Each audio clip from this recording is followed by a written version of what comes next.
Bismillahirrahmanirrahim. Assalamualaikum warahmatullahi wabarakatuh. Alhamdulillah, bersyukur kepada Allah Subhanahu wa taala dengan mengucapkan alhamdulillahirabbil alamin. Salawat dan salam sama-sama kita mengucapkan Allahumma shalli ala Muhammad wa ala ali Muhammad. Selamat pagi dan semangat pagi Bapak ucapkan kepada seluruh calon-calon pemimpin bangsa. Kalian insyaallah semuanya adalah calon-calon pemimpin bangsa yang akan mengisi pada level eksekutif, yudikatif, dan legislatif. Maka terus mempersiapkan diri saudara-saudara semuanya. Pantaskan diri Anda untuk menjadi seorang pemimpin yang memiliki keilmuan yang tinggi dan memiliki integritas yang tinggi. Itu hal yang utama, modal utama. Pada kesempatan ini, saya akan mencoba menjelaskan tentang tindakan pemerintah. Kalau pertemuan-pertemuan sebelumnya kita telah membahas tentang kedudukan hukum pemerintah, kewenangan pemerintah, dan pada kesempatan ini kita membahas tentang tindakan pemerintah. Apa itu tindakan pemerintah? Kita bahas, inilah yang kita bahas pada pertemuan ini. Sebagai pengantar, ada pertanyaan yang mendasar mengenai tindakan pemerintah, atau dalam bahasa Belandanya itu adalah bestuurhandeligen, adalah mengenai batasan ranah hukum atas tindakan pemerintah. Kapankah dapat dikatakan pemerintah melakukan tindakan dalam hukum administrasi? Inilah pertanyaan dasarnya. Dan kapan ia dikatakan melakukan tindakan dalam hukum keperdataan? Jadi ada dua di sini. Sebelumnya kita juga telah membahas bahwa ada hukum publik, ada hukum privat. Nah, ada hukum administrasi dan ada hukum keperdataan. Ini sama. Jadi ranahnya itu adalah ranahnya di mana? Kapan pemerintah itu melakukan tindakan, konteksnya ranah hukum administrasi, dan konteks kapan pemerintah melakukan tindakan itu berkenaan dengan ranah hukum keperdataan. Nah, inilah yang akan kita bahas pada kesempatan ini. Hal ini berkaitan dengan tindakan pemerintah tersebut tunduk kepada ranah hukum yang mana. Nah, dan tunduknya kepada mana? Pemerintah melakukan perbuatan A dan perbuatan B, maka dia ranah hukum yang mana dia akan berkenaan dengan ranah hukum mana, serta kompetensi absolut peradilan yang berwenang mengadili sengketanya. Maka ranah peradilan mana yang akan berwenang? Apakah dia pengadilan umum? Apakah dia pengadilan tata usaha negara? Nah, inilah yang kemudian menjadi pertanyaan dasarnya.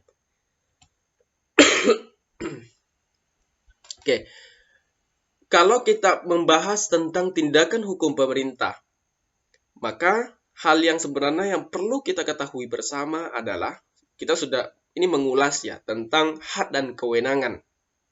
Nah, teori hukum yang berkembang saat ini dapat dibedakan antara ada wewenang dan ada hak. Wewenang itu apa? Wewenang merupakan sebagai landasan suatu subjek hukum untuk melakukan suatu tindakan berdasar pada hukum publik. Jadi wewenang itu berkenaan dengan wewenang seorang administrasi negara jika dia melakukan tindakan berdasarkan daripada wewenang dia. Saya contohin sebagai seorang bupati, dia menduduki pejabatnya. Jadi sering saya ulang-ulang bahwa bupati adalah jabatan. Maka jabatan bupati ini harus diisi oleh pejabat. Nah, bupati memiliki wewenang dalam struktur. Nah, itulah nanti yang membahas daripada hukum tata negara. Maka ada wewenangnya, ya kan? Wewenangnya ini digunakan dengan wewenang sebagai bupati. Maka dia melakukan tindakan berkenaan dengan hukum, maka dia nanti berdasarnya daripada hukum publik. Nah, yang kedua adalah ada hak. Hak ini landasan suatu subjek hukum untuk melakukan suatu tindakan berdasar pada hukum perdata. Jadi tidak ada haknya. Maka dia ada punya hak, maka dia mendasarkan kepada hukum perdata. Dia melakukan sesuatu, seorang pejabat administrasi negara, kalau dia menggunakan haknya sebagai wewenang dia, maka dia berdasarkan kepada hukum publik. Tapi kalau dia hak dia melakukan sesuatu atau tindakan, maka dia berdasarkan kepada hukum perdata. Lebih lanjut kita lihat bahwa kewenangan atau dalam bahasa Belandanya bevoegdheid diberikan dalam rangka menjalankan tugas-tugas pemerintah untuk kepentingan pelayanan publik. Dan kewenangan itu adalah diberikan adanya untuk menjalankan tugas-tugas pemerintahan. Sedangkan hak diberikan dalam rangka menikmati kebendaan atau menikmati hal keperdataan tertentu. Jadi berkenaan dengan hak. Ketika pemerintah bertindak dalam rangka mempertahankan hak-haknya, maka ia tunduk pada hukum perdataan dan menjadi subjek hukum perdata. Jika pemerintah itu bertindak sebagai untuk mempertahankan hak-haknya, maka dia ranah hukumnya adalah ranah hukum keperdataan dan menjadi subjek hukum perdata. Nah, sebaliknya, ketika pemerintah itu bertindak kewenangan atas nama kewenangannya, maka ia tunduk kepada hukum publik dan menjadi subjek hukum administrasi. Cukup jelas perbedaannya antara hak dan kewenangan. Ranah hukum mana dia akan dikenai gitu loh, berkaitan dengan ranah hukum mana. Apakah dia ranah hukum publik dan ranah hukum administrasi. Selanjutnya, kita masuk kepada ini sebagai pengantarnya tadi, bahwa kita harus ketahui bahwa kewenangan, ingat lagi ya, karena kita sudah ulang-ulang pada pertemuan yang lalu, hak dan kewenangan. Nah, berkaitan dengan tindakan pemerintah, ini adalah titik poin pembahasan kita. Apa itu tindakan pemerintah? Tindakan pemerintah itu dibagi menjadi dua. Tapi sebelumnya yang harus kita pahamin adalah bahwa pemerintah atau administrasi negara adalah sebagai subjek hukum. Jadi itu kan dia sebagai subjek hukum. Sebagai dalam bahasa Belandanya itu disebut dengan Drager van de Rechten en Plichten. Artinya apa? Pendukung hak-hak dan kewajiban-kewajiban. Pemerintah itu dalam konteks tindakan adalah pendukung hak-hak dan kewajiban-kewajiban. Nah, konsekuensinya sebagai subjek hukum, pemerintah memiliki subjek seperti juga dengan yang lain. Jadi ada konsekuensi daripada itu sebagai tindakan. Nah, maka ada hak-hak dan kewajiban. Maka kemudian tindakan pemerintah itu dibagi menjadi dua.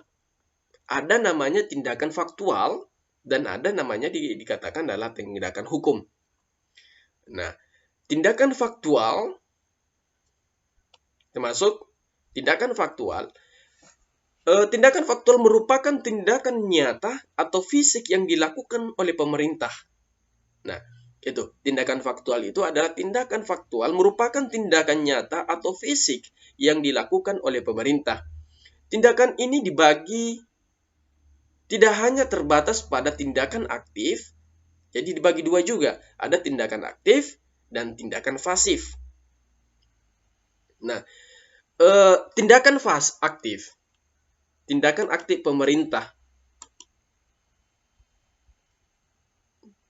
Saya contohin adalah tindakan aktif pemerintah ketika pemerintah melakukan pembangunan tol misalnya.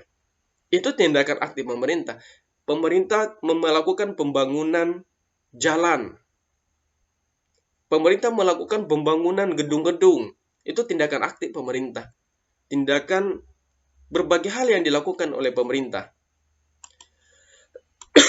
Itu menjadi contoh daripada tindakan aktif pemerintah. Bagaimana dia tindakan pasif pemerintah? Tindakan pasif pemerintah misalnya membiarkan jalan rusak, membiarkan gedung-gedung bocor, membiarkan fasilitas-fasilitas umum itu terbengkalai dan lain sebagainya. Itulah tindakan pasif pemerintah.